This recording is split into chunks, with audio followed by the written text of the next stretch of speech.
Revelation 1429. From the 21st of May 1940. Will to redeem. Troubling the underworld. The will for spiritual redemption is the driving force of an orderly way of life according to the will of God, because the human being who recognizes his unfree state and desires to become free from it, will also decide to step into opposition against the force keeping him bound. He now consciously does what does not correspond to the will of this force, and conversely will again enter into a serving relationship with God.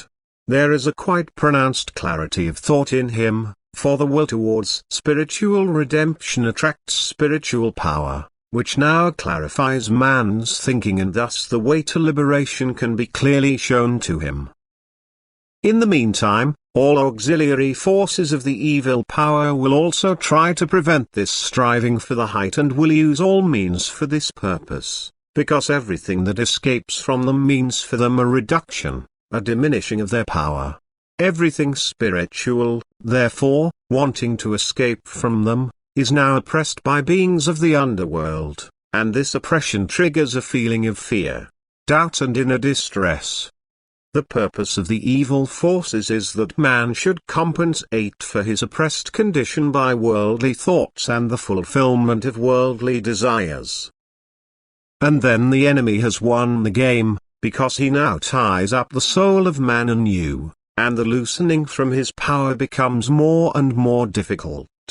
If, however, the earthly child in such distress sends his thoughts upward in the firm will to continue the struggle against this violence, the success is correspondingly greater, for the will of man is valued and strength and divine grace are imparted to him from good spiritual quarters.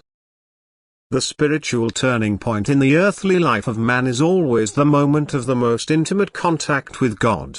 Because this is also at the same time the moment when the good spiritual power comes into action. From now on, man no longer fights alone against his archenemy, but he can expect the greatest support, if his will has turned towards God.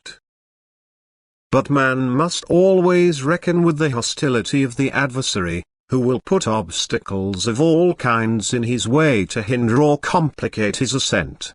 And this unmistakable influence of bad power must not let the will of man to free himself slacken.